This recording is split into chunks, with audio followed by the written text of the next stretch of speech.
যে অর্জুন ভগবানের নাম রেখেছিলেন দর্পহারী মধুসূদন, ভগবান শ্রীকৃষ্ণের নাম দর্পহারী মধুসূদন, এই নামটা দিয়েছিলেন অর্জুন।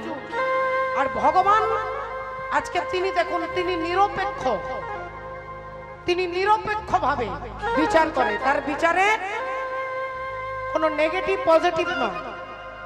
আমারে তো যে যে ভক্ত ভজে যেইভাবে, আমি শেষে ভাবে ভজি এ মোর স্বভাবে। ये यथा मां प्रपद्यन्ते तांस्तथैव भजाम्यहम् मम वर्तानुवर्तन्ते मनुष्य पार्थ सर्वस्य। যে অর্জুন ভগবানের নাম দিলেন দর্পহারী মধুসূদন, সেই অর্জুনেরই দর্প ভগবান চূর্ণ করবেন। তার তথ্য আমরা শুনবো। এই মুহূর্তে চলে যাব ভগবানের কাছে। ভগবান মনে মনে চিন্তা করলেন যে হস্তিনাপুরের সমস্ত দায়িত্ব আমি পালন করেছি, এবার এখানের দায়িত্ব শেষ করে আমি চলে যাব দ্বারকায়। কিন্তু যাবার আগে আমি আমার ভক্তদের সঙ্গে কে কি চাই, কার কি দরকার, এই দেখা করে সকলের বাসনা পূর্ণ করে আমি দ্বারকায় চলে যাব। তাই সকাল থেকে সমস্ত ভক্তদের সঙ্গে দেখা করতে করতে করতে রাত্রিবেলা হয়ে গেছে পিসিমা কুন্তি দেবীর কাছে। কুন্তি দেবী রাত্রিবেলায় ঘুম আসছে না বলে ভগবানের জন্য মালা গাঁথতে বসেছে, ভগবানের জন্য মালা গাঁথতে বসেছেন কুন্তি দেবী। আর এদিকে ভগবান চিৎকার করতে করতে আসছে, পিসিমা ও পিসিমা। যেই পিসিমা বলে ডেকেছে, পিসিমা একটা হাতে মুক্তোর মালা সুতোটা ধরা আছে, একটা হাত দিয়ে দরজাটা খুলে অমনি পিসিমা কুন্তি দেবী মিষ্টি হেসে বললেন, কৃষ্ণ হাই বাবা, আয় আয় আয় ভেতরে, আয় বাবা ভেতরে ভেতরে। ভগবানকে নিয়ে গিয়ে ভেতরে বসিয়ে বলছেন, কি রে বাবা, এত রাত্রি হয়ে গেল তুই ঘুমোসনি? ঘুমোসনি কেন, এত রাত্রি হয়ে গেল? ভগবান বললেন, পিসিমা আমি যেমন ঘুমোইনি তুমিও তো ঘুমোওনি, তুমিও তো ঘুমোওনি, তুমি কেন ঘুমোওনি পিসিমা? পিসিমা বলছেন, বাবা কি করব বল, বয়স হয়ে গেছে, প্রতিদিন কি আর ঘুম আসে? কারণে অকারণে অনেক সময় ঘুম আসে না, তাই ঘুম যখন আসছে না, এই তোর জন্য একটা মালা গাঁথতে বসেছি, তোর জন্য একটা মালা গাঁথতে বসেছি, ঘুম আসছে না। অনেক সময় মায়েরা দেখবেন আমাদেরও ঘুম আসে না, প্রচন্ড গ্যাস হয়ে গেলে, অ্যাসিড হয়ে গেলে, যন্ত্রণা হলে, রোগ হলে, টেনশন হলে ঘুম আসে না। আমরা কি করি, বিভিন্ন মানুষ বিভিন্ন ভাবে সময়টাকে অতিক্রম করেন। কেউ ভাবেন যে ঘুম আসছে না, একটু টিভিটা খুলে দেখি। কেউ ভাবেন ঘুম আসছে না, একটু গ্রন্থ পড়ি, একটু গীতা পড়ি, একটু ভাগবত পড়ি। কেউ ভাবেন ঘুম আসছে না, তাহলে একটু পায়চারি করি বাইরে বেরিয়ে। আর ভক্ত যারা আপনাদের মতো, তারা ভাবেন যখন ঘুম আসছে না তখন একটু ভগবানের নাম করি। তাই কুন্তি দেবী ভগবানের জন্য মালা গাঁথছিলেন, ভগবান এসে হাজির হয়ে গেছে। পিসিমা তুমি কেন ঘুমোওনি? না তোর জন্য মালা গাঁথছিলাম বাবা। এবার তুই বল, তুই কেন ঘুমোসনি? ভগবান বললেন, পিসিমা আমার কি ঘুমানোর সময় আছে? হ্যাঁ, আমার কি ঘুমানোর সময় আছে? আমি ভেবেছি এখানে দায়িত্ব তো শেষ, তোমার ছেলে যুধিষ্ঠির রাজা হয়েছে, তুমি রাজমাতা হয়েছো, তোমাদের থাকা খাওয়া পড়া কোনো কিছুর আর অভাব নেই। তাই ভাবলাম এখানে দায়িত্ব শেষ করে আমি দ্বারকায় চলে যাব, দ্বারকায় চলে যাব। যেই এ কথা বলেছে, পিসিমার হাত থেকে মুক্তোর মালাটা দুম করে মাটিতে খসে পড়েছে। মুক্তোর মালা সব চারিদিকে ছড়িয়ে গেছে। কুন্তি দেবী কাঁপতে কাঁপতে বলছে, বাবা কৃষ্ণ তুই আমার সঙ্গে রসিকতা করছিস না তো বাবা? এ তুই কি বলছিস? তুই আমাদের ছেড়ে চলে যাবি? ওরে কৃষ্ণ, এ হতে পারে না, এ হতে পারে না। ভগবান বললেন, এই দেখো পিসিমা, বাচ্চা ছেলের মতো কাঁদছো তুমি। ও পিসিমা, আরে বাবা যতদিন তুমি জঙ্গলে জঙ্গলে তোমরা ঘুরেছো, তোমাদের খাওয়ার ছিল না, পড়ার ছিল না, থাকার জায়গা ছিল না, আমি তো তোমাদের পাশে ছিলাম পিসিমা, কিন্তু আজকে তো তোমাদের কোনো অভাব নেই, তাই এবার আমাকে দ্বারকায় যেতে হবে, ওখানের অনেক দায়িত্ব আছে, পালন করতে হবে। কুন্তী দেবী বললেন, তাহলে এই রাত্রিবেলায় আমার কাছে কেন এসেছিস? বল কেন এসেছিস? ভগবান বলে, পিসিমা গো, আজ তুমি আমার কাছে যা চাইবে তোমাকে তাই দিতে এসেছি। দিতে এসেছি, আজকে যা চাইবে তোমাকে তাই দিতে এসেছি। যেই এ কথা বলেছেন, কুন্তী দেবী বললেন, আমি যা চাইবো তুই তাই দিবি। ভগবান বললেন, তোমার চাইতে দেরি হবে, আমার দিতে দেরি হবে না। তোমার চাইতে দেরি হবে, আমার দিতে দেরি হবে না, বলো কি চাও? কুন্তী দেবী শাড়ির আঁচলটাকে দুহাত দিয়ে ধরেছে, আর আঁচলটা পেতে ভগবানের কাছে বলছে, দে বাবা দে দে, তোর অভাগিনী পিসিমা তোর কাছে কোনোদিন আমি কিছু চাইনি, আজ এই আঁচলটা পেতে এই দু হাতে ধরবে না, তাই আঁচলটা পেতেছি, জগতের সমস্ত দুঃখ তুই আমার আঁচলে দেব, পৃথিবীর সমস্ত দুঃখ তুই আমাকে দে, আমি আর কিছু চাই না কৃষ্ণ। বলি আঁচল ভরে দুঃখ দে রে, আমায় আজো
ভারতবর্ষে আজ পর্যন্ত কোনো ভক্ত আমার কাছে দাঁড়িয়ে আঁচল পেতে দুঃখ চায় না, তুমি আমার কাছে দুঃখ চাইছো পিসিমা।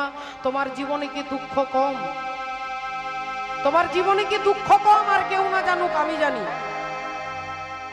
তুমি যখন জন্মগ্রহণ করলে তোমার বাবার নাম হচ্ছে সুরসেন, সুরসেনের কন্যা হচ্ছে কুন্তী দেবী, কিন্তু সুরসেন কি করলো? তার মেয়েকে তার বন্ধুকে দিয়ে দিল। বন্ধুর নাম হচ্ছে কুন্তী ভোজ। কুন্তী ভোজের কোনো ছেলে ছিল না, কোনো মেয়ে ছিল না। সুরসেন তার মেয়েকে নিয়ে বললে, এই নে, আজ থেকে আমার মেয়েটাকে আমি তোকে দিয়ে দিলাম। তোমার বাবা মা বদল হয়ে গেল, চেঞ্জ হয়ে গেল, চেঞ্জ হয়ে গেল তোমার বাবা মা। ছোটবেলায় তুমি অন্য একজনকে তোমাকে বাবা বলতে হলো, তোমাকে মা বলতে হলো, তোমার জীবনের প্রথম দুঃখ।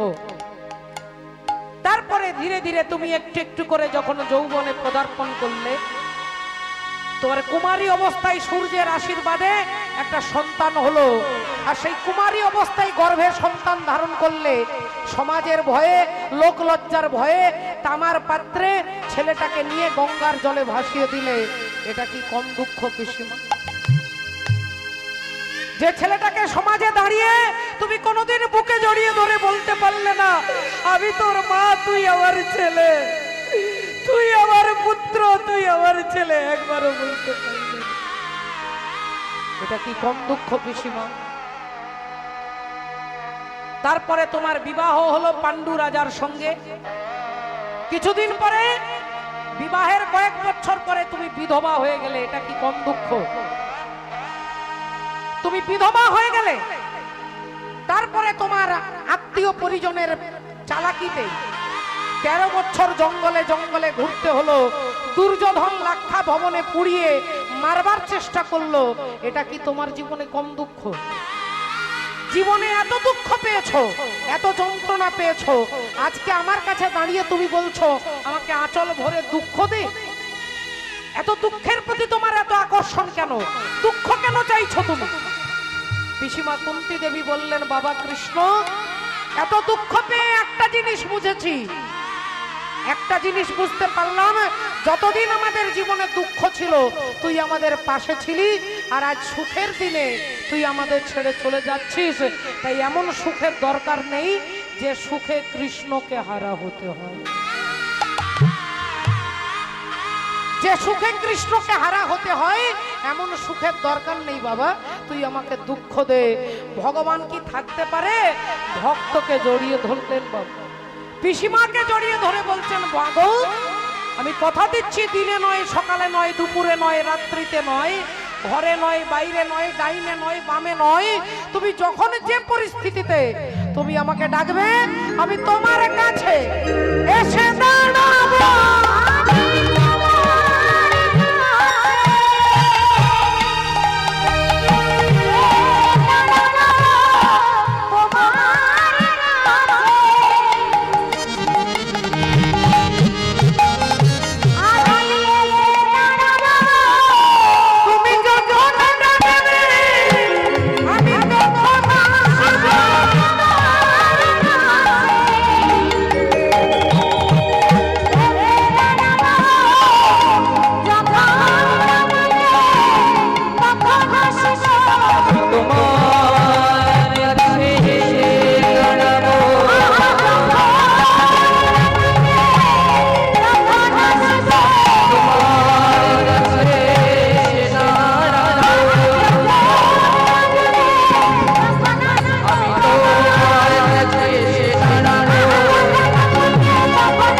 দাঁড়াবো। কথা দিচ্ছি পিসিমা, এই কথা বলে ভগবান বেরিয়ে চলে যাচ্ছেন। হাঁটতে হাঁটতে, গভীর রাত্রিতে হাঁটতে হাঁটতে হাঁটতে হাঁটতে যাচ্ছে।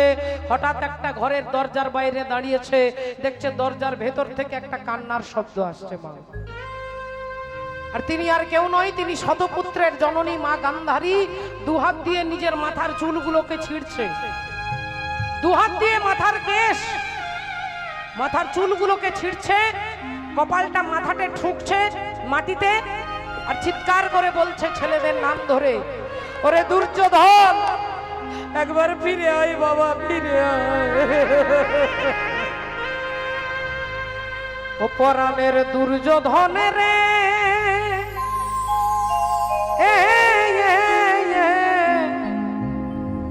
ওই আমি কোন বা দেশে যাব তোর লাগিয়া রে।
দুর্যোধন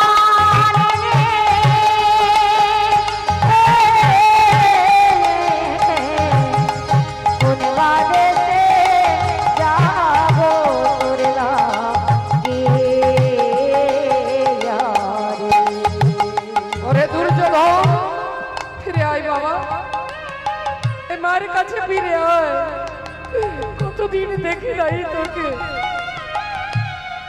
একবার এই জননীর এই মায়ের গলাটা জড়িয়ে ধরে মা বলে না, ওরে বনের আগুন সবাই দেখে, বনের আগুন দেখে না। আরে যে ফুল শুকায়ে গেছে কেউ মনে রাখে না রে, মনে রাখে না।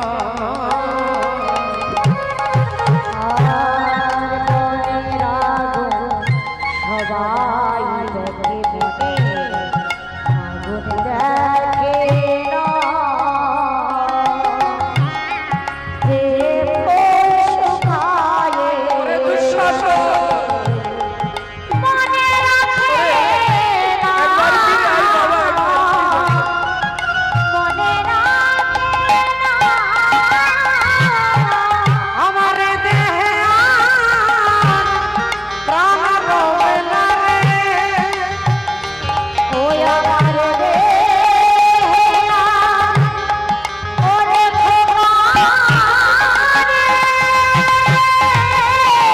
ওরে ওরে দুর্যোধন,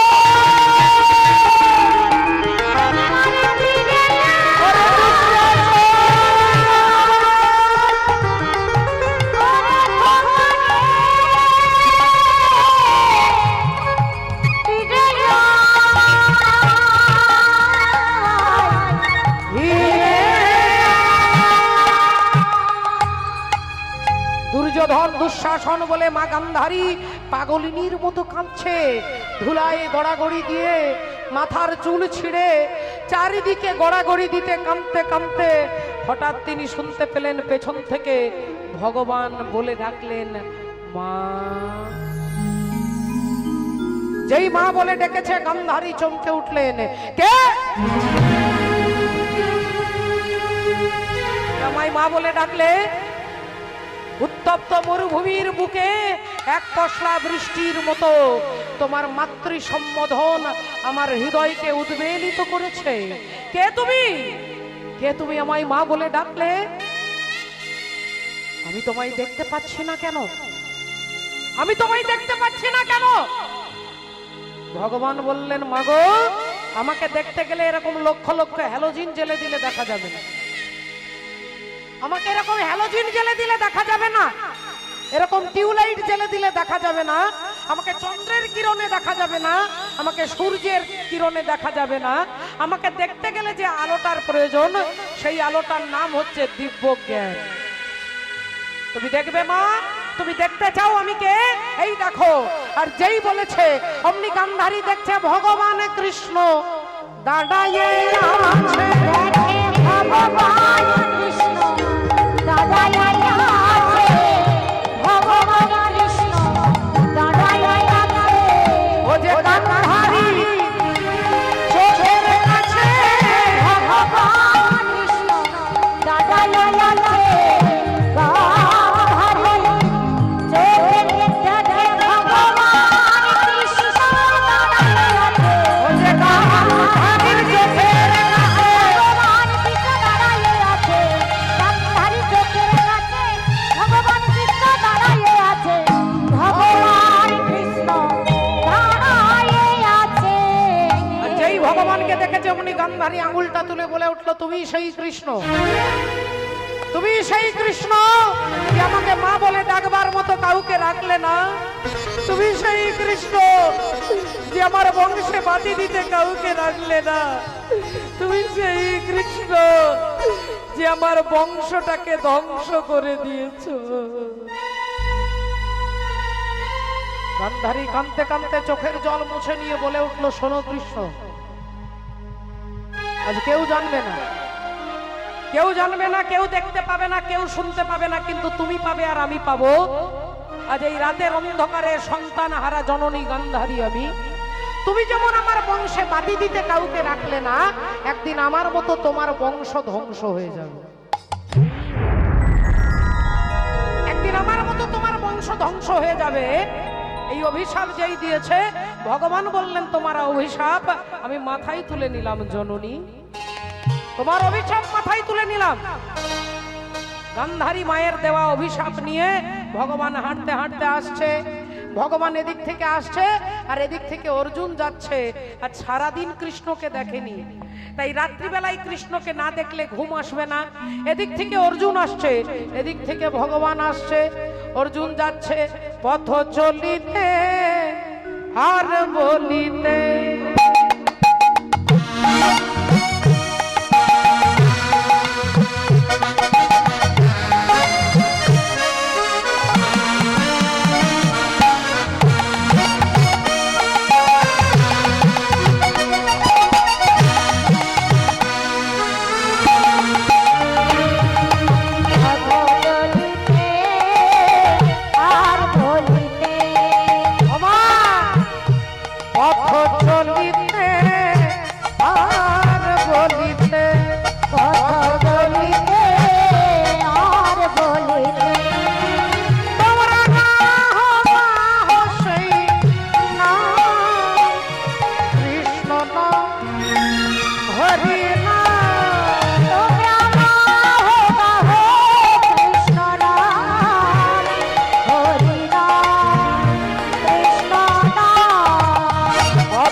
তোমার নীল পদ্মের মতো মুখ, টানা টানা চোখ, সুন্দর নাসিকা, ঠোঁটগুলো সুন্দর, এত সুন্দর তোমার চেহারা মলিন হয়ে গেছে কেন কৃষ্ণ?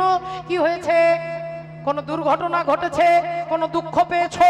কোন ব্যথা পেয়েছো? ভগবান একটু ছোট্ট করে বললেন তোমার জেঠিমা আমাকে অভিশাপ দিয়েছে, তোমার জেঠিমা আমাকে অভিশাপ দিয়েছে। এ কথা শুনেই অর্জুন ভুরু কুঁচকে ভগবানের দিকে তাকিয়ে বলে উঠলো কি বলছো কৃষ্ণ? আমার জেঠিমা মানে গান্ধারী দেবী? বললেন হ্যাঁ, তোমার জেঠিমা গান্ধারী দেবী আমাকে অভিশাপ দিয়েছে আমার বংশ নাকি ধ্বংস হয়ে যাবে, আমার বংশ নাকি ধ্বংস হয়ে যাবে। এ কথা যখনই বলেছে অর্জুন হেসে ফেলেছে। আর যেই অর্জুন হেসেছেন ভগবান বললেন অর্জুন তুমি হাসলে কেন? ব্যাপারটা কি? হাসির কারণটা কি? আমি পেলাম দুঃখ, আমি পেলাম ব্যথা, আর তুমি হাসছো। অর্জুন বললেন না না না না না না, ভুল বুঝো না কৃষ্ণ, ভুল বুঝো না। আমি বলতে চাইছি আমার জেঠিমা তোমাকে অভিশাপ দিয়েছে তাই তুমি দুঃখ পেয়েছো। শোনো কৃষ্ণ, কুরুক্ষেত্রের মাঠে দাঁড়িয়ে মা গঙ্গা দেবী আমাকেও অভিশাপ দিয়েছিল। কুরুক্ষেত্রের মাঠে দাঁড়িয়ে গঙ্গা মা, বিশ্বের জননী যিনি, তিনি আমাকে অভিশাপ দিয়েছিল গঙ্গা দেবী। কি অভিশাপ? বলে যখন ভীষ্মদেবকে সরসজ্জায় এক একটা তীর মারতে মারতে তীরের বিছানার উপরে ভীষ্মদেব শুয়ে আছে। সরসজ্জা, সর মানে তীর, সজ্জা মানে বিছানা। সেই তীরের বিছানায় ভীষ্মদেব শুয়ে আছে, সারা দেহ থেকে ঝরঝর করে রক্ত পড়ছে। এই করুণ অবস্থা দেখে মা গঙ্গা দেবী, বিশ্বের জননী, তিনি অর্জুনকে বলেছিলেন ওরে অর্জুন, ওরে নিষ্ঠুর অর্জুন,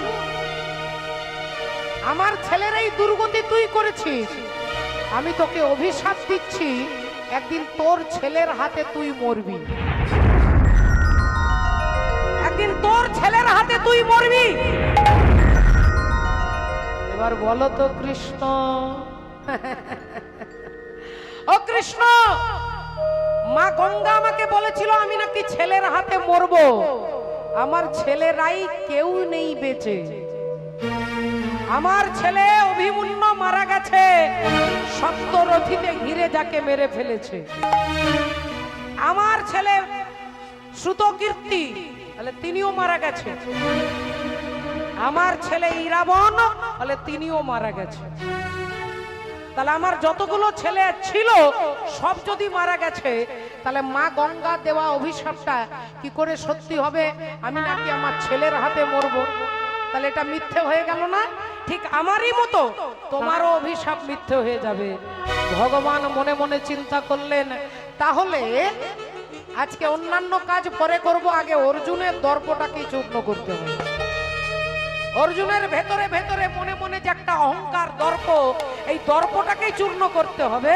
তাই ভগবান কথাটা ঘুরিয়ে দিয়ে বললেন, আচ্ছা ঠিক আছে, এসব কথা বাদ দাও, এসব বাদ দাও, এসব ঠিক আছে, এসব বাদ দিয়ে আগে তুমি আমাকে বলো, তোমার দাদা যুধিষ্ঠির যে অশ্বমেধ যজ্ঞ করছে, সেই অশ্বমেধ যজ্ঞের ঘোড়াটা এখন কত দূর গেছে? কোন রাজ্যের ওপর দিয়ে যাচ্ছে? কোন জেলার ওপর দিয়ে যাচ্ছে? তুমি কি কিছু খবর জানো? অর্জুন বললেন, কিছুক্ষণ আগে একটা খবর পেয়েছি, আমার দাদা যুধিষ্ঠির অশ্বমেধ যজ্ঞের ঘোড়া এখন যাচ্ছে মণিপুর রাজ্যের ওপর দিয়ে। মণিপুর রাজ্যের ওপর দিয়ে যজ্ঞের ঘোড়াটা যাচ্ছে। যদি মণিপুর রাজ্যের রাজা ঘোড়াটাকে ধরে, তাহলে পঞ্চপাণ্ডবের সঙ্গে যুদ্ধ করতে হবে। আর যদি ঘোড়াটা না ধরে, তাহলে মণিপুর রাজ্যটা পঞ্চপাণ্ডবের হয়ে যাবে। সেই আমার দাদার যজ্ঞের ঘোড়া মণিপুর রাজ্যের ওপর দিয়ে টকবক টকবক করে ছুটতে ছুটতে যাচ্ছে। আর সেই মণিপুর রাজ্যের রাজা, মণিপুরে ছিল রাজা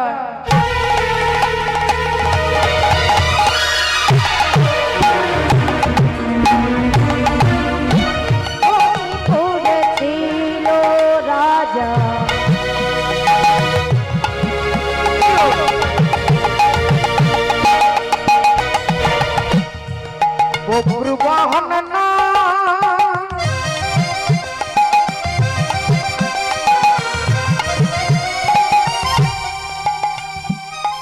ওগো বব্রুবাহন না, বব্রুবাহন না,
বব্রুবাহন, সূর্যের মতো যার জ্যোতি, সূর্যের মতো যার সৌন্দর্য কিরণ, অপূর্ব সুন্দর দেখতে রাজা বব্রুবাহন।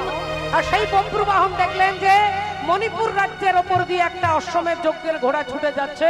সঙ্গে সঙ্গে রাজা ঘোড়াটাকে ধরলেন, আর ঘোড়াটা ধরেই তিনি দেখতে পেলেন তার কপালের উপর পাতাতে লেখা আছে যে যিনি সতীর পুত্র হবে তিনি ঘোড়াটাকে ধরবে, আর অসতীর পুত্র হলে ঘোড়াটাকে ধরে ছেড়ে দেবে।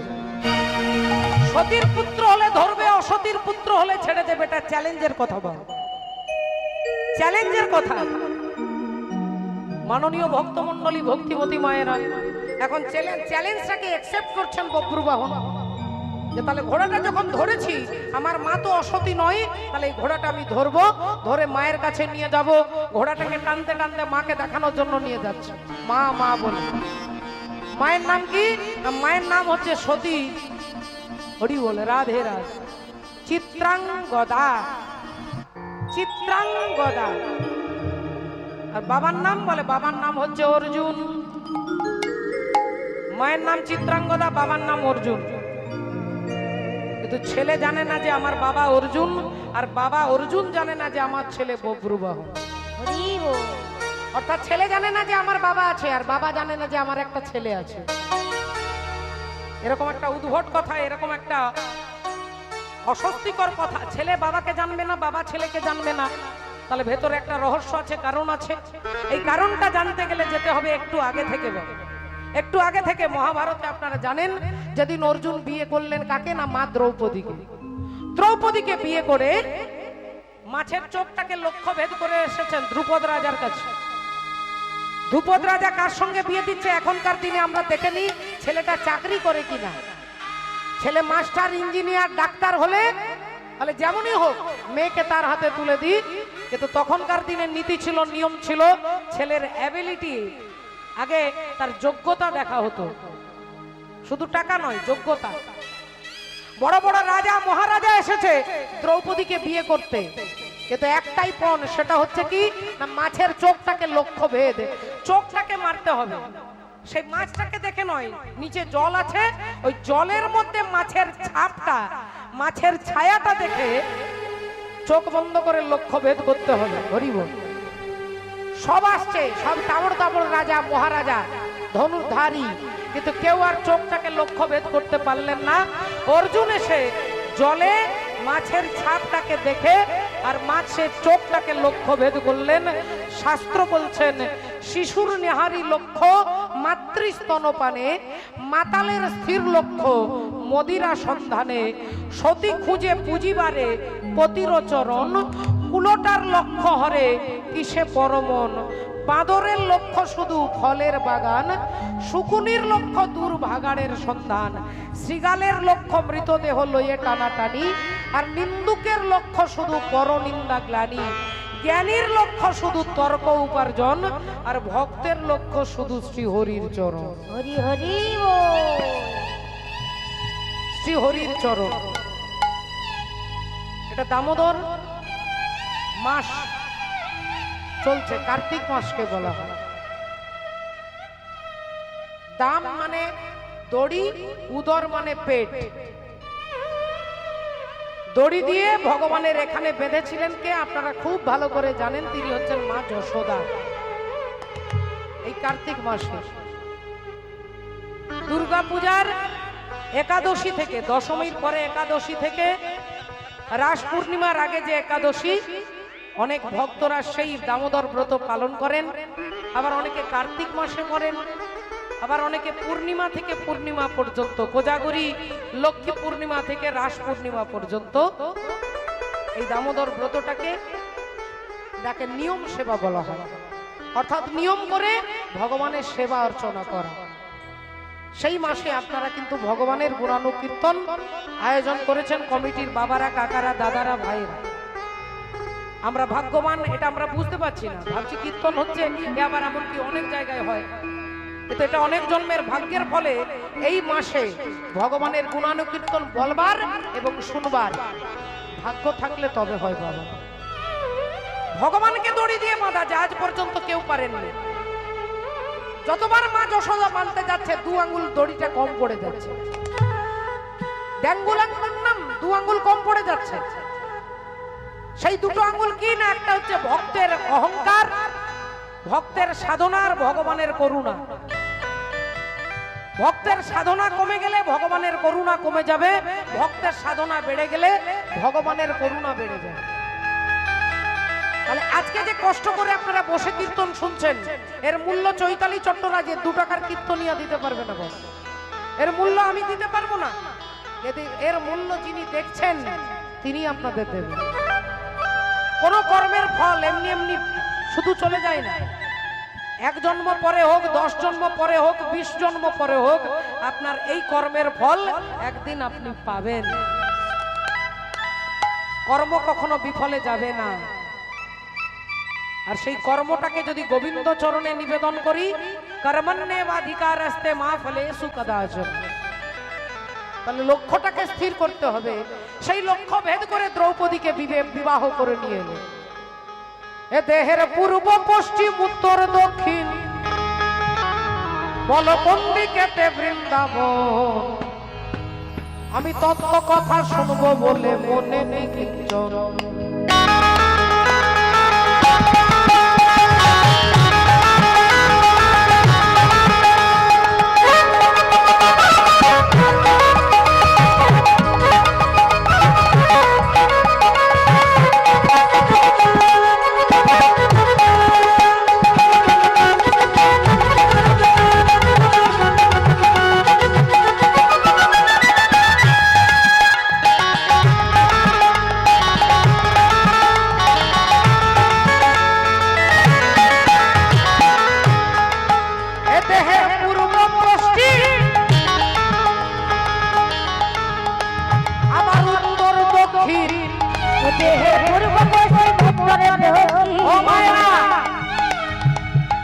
দেখুন, এদিকটা পূর্ব দিক, এদিকটা পশ্চিম দিক। এটা পূর্ব, এটা পশ্চিম, এটা উত্তর, আর কোমরের নিচটা হচ্ছে দক্ষিণ। তাহলে এদিকেও আছে পূর্ব পশ্চিম উত্তর দক্ষিণ। আপনাকে খুঁজতে হবে বৃন্দাবন কোথায় আছে। তত্ত্বদর্শী মহাজন বলছে, দেহের পূর্ব পশ্চিম উত্তর দক্ষিণ, বল কোনখানেতে বৃন্দাবন,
কোথায় থাকে সখী গো,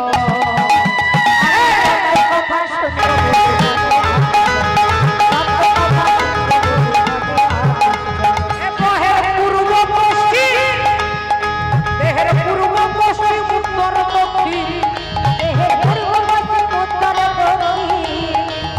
কোনখানেতে বৃন্দাবন, বলে কোনখানেতে হয় গো মহারাজ। চূড়া মধ্যে চূড়ামণি ব্রহ্ম পাশে স্থিতি, আট মধ্যে মহাবিষ্ণু করে বসতি, চক্ষুতে শ্রীকালা চাঁদ করিতেছে ধ্যান, নাসিকাতে নিত্যানন্দ করে মধুপান, কর্ণেতে চৈতন্য গোসাই হয়ে সাবধান, মুখেতে ভদ্রাক্ষ বসি 32 যোগান, জিহ্বাতে নারদ মুনি বাজাই কোন্দল, জিহ্বা নিচে বসে নদী গয়া গঙ্গা জল, আলিজি হয় সরস্বতী, বামেতে শ্রীরাম, কণ্ঠেতে শ্রীকানাই, বাহুতে বলরাম, হস্তেতে শ্রী গোবিন্দ দান অধিপতি, সপ্তদ্বীপে জগন্নাথ করে নবসতী, নাভি বলে ব্রহ্মা সদা করিতেছে লীলা, লিঙ্গে মহাদেব বসি লয়ে চন্দ্রকলা, গুচ্ছদ্বারে বসিয়াছে নাড়ুয়া গোপাল, কামিনীর সঙ্গে গেলি বড়ই রসাল, হাঁটুতে শক্তির স্থিতি পশুপতি পায়, 18 মোকাম তত্ত্ব শুনো সমুদায়, এই সব তত্ত্ব কথা যেই জন জানে, নরলোকে তুচ্ছ তারে দেবলোকে মানে।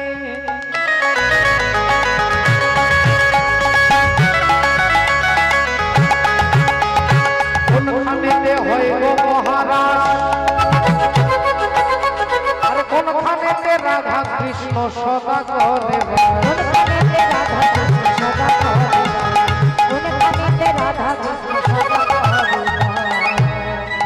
ওই আমি জানবো বলে অভিনয় করে বাবা,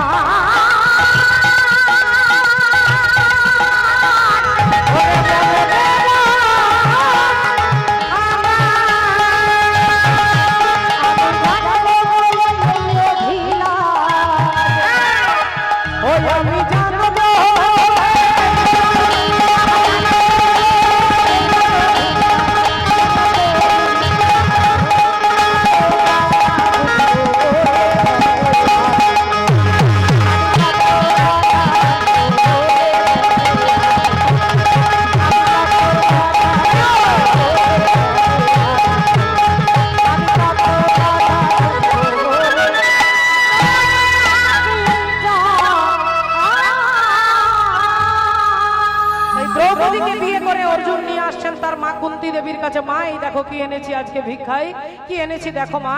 ও মা দেখো না কি এনেছি ভিক্ষায়। কুন্তী দেবী মশলা মারছিলেন, মশলা মারতে মারতে না দেখে না ঘুরে না তাকিয়ে বললেন আজকে যা এনেছিস বাবা আমাকে বাদ দিয়ে তোরা 5 ভাই সমান ভাগে ভাগ করে দে। অর্জুন বললেন মা একবার দেখে কথা বলো, একবার দেখো কি এনেছি। মা বললেন আরে বাবা বললাম তো যা এনেছিস 5 জনে মিলে ভাগ করে নে। বললাম। ছেলে বলল মা আর একবার বলবো, শেষবার। 2 বার বলেছো আর একবার বলবো মা দেখো কি এনেছি। একবার দেখো জননী, একবার তাকিয়ে দেখো। মা না দেখে বলে ফেললেন আরে বাবা বললাম তো দেখবো না দেখবো না দেখবো না। আজকে ভিক্ষায় যা এনেছিস 5 জনে মিলে সমান ভাগে ভাগ করে নে। অর্জুন দ্রৌপদীর হাতটা ছেড়ে দিয়ে বললেন দ্রৌপদী আজ থেকে তুমি একা আমার স্ত্রী নও, আজ থেকে 5 ভাইয়ের স্ত্রী তুমি। তুমি যুধিষ্ঠির স্ত্রী, তুমি ভীমের স্ত্রী, তুমি অর্জুন নকুল সহদেব, তুমি 5 জনের স্ত্রী। যেই এ কথা বলেছে যুধিষ্ঠির চিৎকার করে বলে উঠলেন অর্জুন তুমি আর কি পেয়েছো, তুমি চালাকি পেয়েছো, কি বলছো তুমি? এটা কখনো সম্ভব হতে পারে না, এটা হতে পারে না। একটা নারীর 5টা স্বামী হতে পারে না। অর্জুন বললেন দাদা হতে পারে না, এটা তুমিও জানো আমিও জানি, কিন্তু মা যখন বলেছে 5 জনে মিলে ভাগ করে নিতে তখন আজ থেকে দ্রৌপদী আমাদের 5 জনের স্ত্রী হবে। যুধিষ্ঠির বললেন এটা হতে পারে না, আমি বলছি এটা সম্ভব নয়। অর্জুন বললেন দাদা তুমি আমি বললে হবে না, যেখানে মা সংবিধান করে দিয়েছে মায়ের সংবিধানের উপরে ভগবানের সংবিধান চলবে না।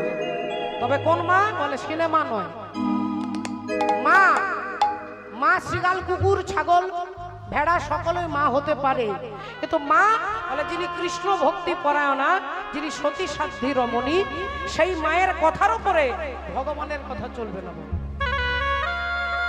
ভগবানেরও কথা চলবে না। যিনি পরম ভক্ত ভক্তা,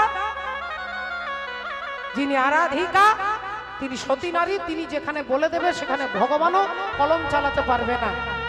যুধিষ্ঠির বললেন এটা হতে পারে না। অর্জুন বললেন দাদা এটাই হবে।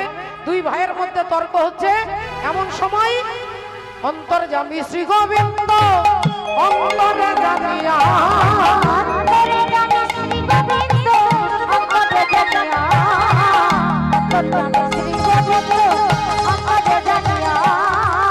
যুধিষ্ঠির সম্মুখেতে দাঁড়ালো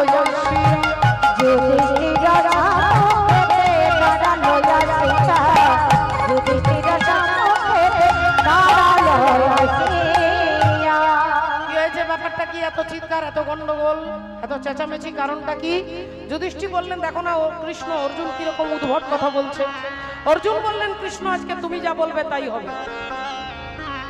আমি বলেছি দ্রৌপদী আমাদের 5 জনের স্ত্রী। যুধিষ্ঠির দাদা বলছে এটা হতে পারে না। ভগবান এক মুহূর্তের জন্য চোখটা বন্ধ করে নিলেন।